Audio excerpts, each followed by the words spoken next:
So we're going to wrap up our discussion on applications of derivatives, section 3.9, which is talking about differentials. Uh, this is pretty much a bridging section to take us from derivatives and an application of derivatives up to get us ready to start looking at integral calculus, which we will start in chapter 4. So we're going to work some more with this idea of a tangent line approximation. We did that with Newton's method. We're going to look at this differential, which we're going to represent by dy, with the actual change in y, which is delta y. Look at propagated error using a differential, and find differential of a function using differentiation formulas. Sound like fun? Let's go at it. So, bye-bye, Miles. We've seen the tangent line approximation with Newton's method, as I said, that if we can find, if it were differentiable at a point C, then the equation is going to be f of c plus the derivative at c times x minus c. We call this a tangent line approximation. We say around that point C, we're saying we're approximately linear, and instead of representing it with the function, we represent it with this linear equation, which is much easier to work with. We like linear equations. So we can use this to approximate values close to C. Again, the closer to C we are, the better the approximation is.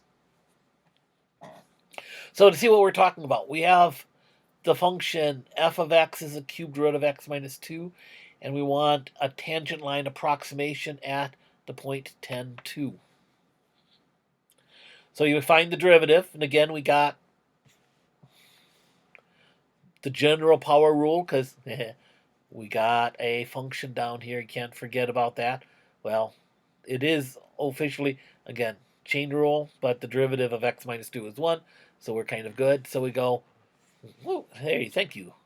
1/3 x minus 2 to the negative 2/3, blah, blah, blah. We can find the derivative at point x equals 10 is 1/12. So the equation, again, we take the value of the function at 10 plus the derivative at 10 times x minus 10 is going to give you this equation. This is a linear approximation, a tangent line approximation of that function when you are close to the point 10, 2. It's not going to represent the function everywhere because this is definitely not straight. But when we're close to 10, the point 10, 2, this works. So let's take a look at this. If we look at the point 10, they're both spot on, of course. If we're really close, here we're off by what, 10th, 100,000, 10,000th. These are the same rounded. As we get farther away, these values get farther apart. So the farther away we get from 10, when we're 1 unit away from 10, here we're still only off by, what about 3 1,000ths? That's still, depending on how accurate you need to do, that's still pretty close. Same thing over here, we go off by 1. We're pretty close. But again, the farther away you get, the worse it's going to look. So here's a nice picture that kind of gives you all sorts of junk on here. Okay, so here's my function y equals f of x. Here's my point c f of c. And here's my linear approximation. You can see when we're really close, you can't really tell the difference on this graph. But the farther away we get from C, the farther and farther these two diverge from each other. And the worse your linear approximation is going to get. So we're going to call this delta x is how does x change? How far away from C are we? And the delta y is what is the change in y in the actual function. But if we come over here, this is the change in the function or the change in our linear tangent line approximation, and that's going to come from the derivative times delta x, the change in x, because that's going to be in your line. You have the derivative at c times x minus c, which is your change in x right here.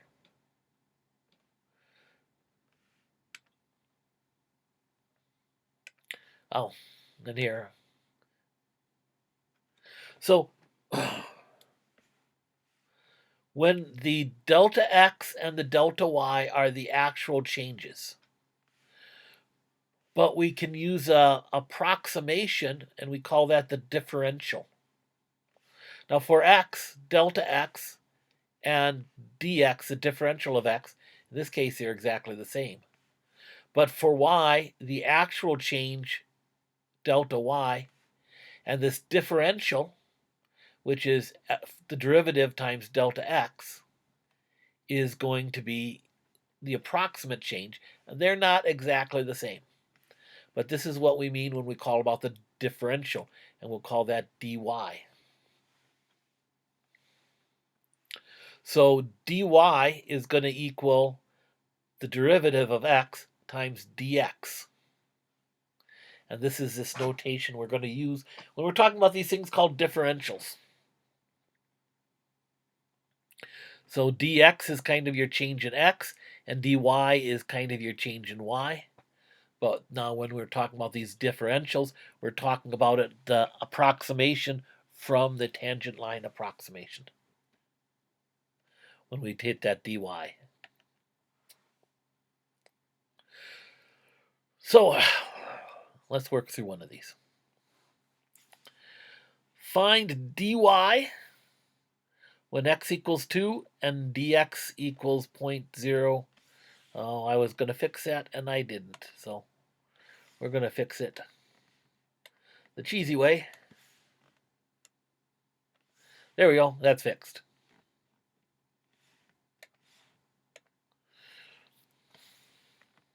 Okay, so we want to find dy, and dy is going to be y prime dx. So we know what dx is. We need to find out what y prime is. So we take our derivative. Y prime is going to be 2 4x to the first minus 3. So at x equals 2, y prime is going to be 4 times 2 minus 3.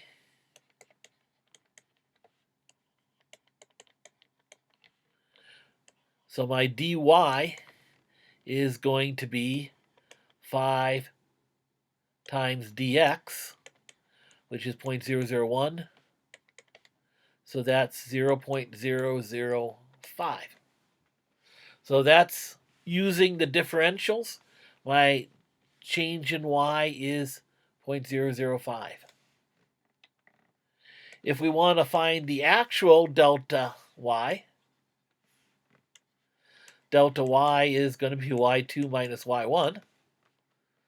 So we need to find at x equals 2, y equals 2 times 2 squared minus 3 times 2 plus 7 is going to be 9. At x equals 2.001, because that's my change in x,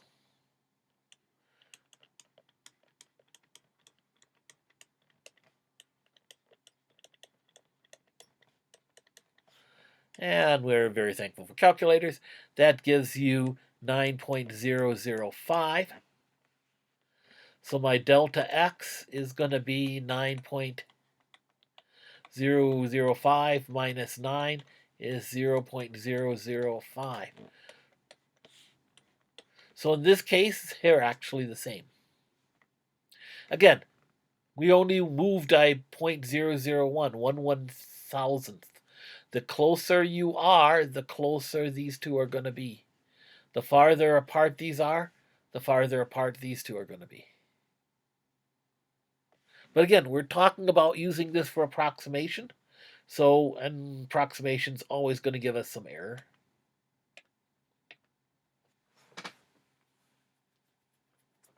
So, when we're using this dy to approximate, we have error involved. The error we get from our calculations is going to give us more errors. That's what we call a propagated error, where we take an error in our measurement and that causes an error in our calculations. So the idea here is we measured some value x. This is what I measured. So I measured f of x. The actual value we should get is x plus delta x. This is my error in my measurement. Well, my error in the measurement, the difference between what I actually get, what I should get, what I actually get is my error, and that's the propagated error. And this we're going to represent by that dy. So let's kind of work through a problem with this. We're measuring the radius of a ball bearing is 0.7 inch. It's correct within the within 1/100th of an inch. So because of that error in our measurement, how far off can our error in the volume of the ball be? Well, we look at the volume is 4/3 pi r cubed. My radius is 0.7. My dr, that's my error, is plus or minus 0.01. So now we look at our first derivative, 4 pi r squared. And we come in, again, we're approximating our change in v with the differential, dv. And this is v prime dr. So, well, we know the derivative is 4 pi r squared times dr. We can plug that in, and we'll get our error in volume is plus or minus 0.06158. So we're off, our measurement is off by 100th. Our volume is going to be off by about 600ths. So that's that idea of propagated error and how we can estimate it using these differentials.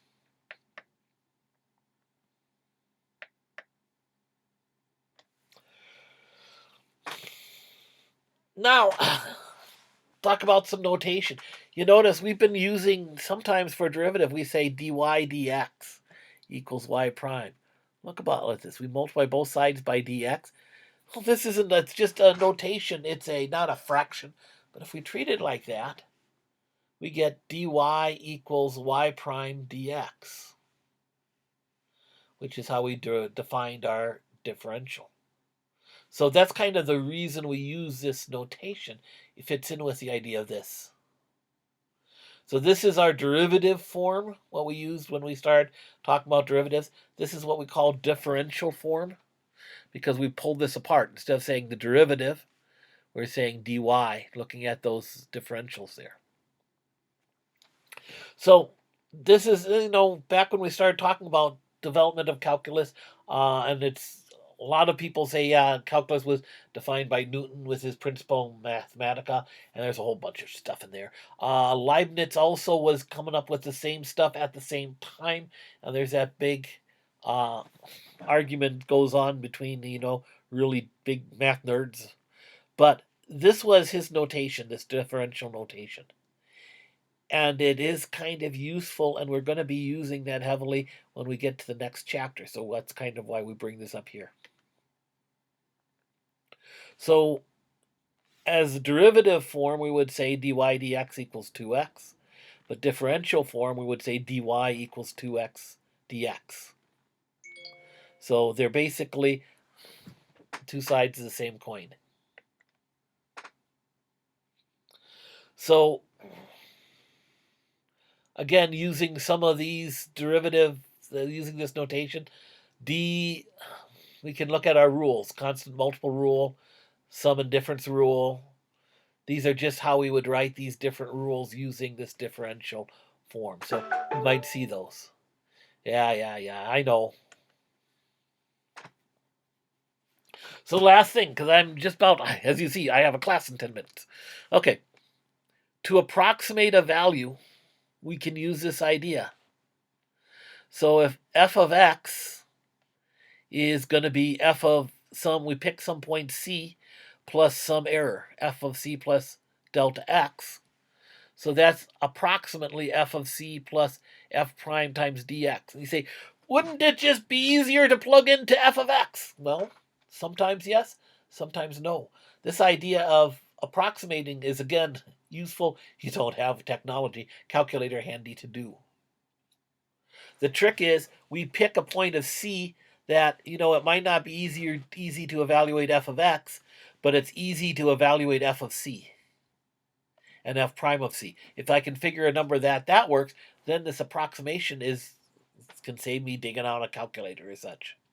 So I'll show you with an example here. If I wanted the cube root of 25, I'm sure you all know that off the top of your head. Yeah, right. We start reaching for the calculator. Well, the function's the cube root of x. The derivative is 1 over 3 cubed roots of x squared. Okay. What we do is we can approximate f of x with this, which looks a lot worse than that if you have a calculator. If you don't have a calculator, you're out of luck, right? But if it was 27, I know the cubed root of 27. My delta x is negative 2. I'm not quite there, but yeah, good enough. So let's do this. To approximate f of 25, the cubed root of 25, I take the cubed root of 27 plus 1 over 3 times the cubed root of 27 squared times the differential of x at negative 2. Well, because this I can do. So I know this is 3. This is 3 squared is 9 times 327. Not too hard to do, 2.9626. You plug it into your calculator, you get 2.924. Pretty close. So this is an idea of using differentials to approximate things that you don't want to calculate the other way around.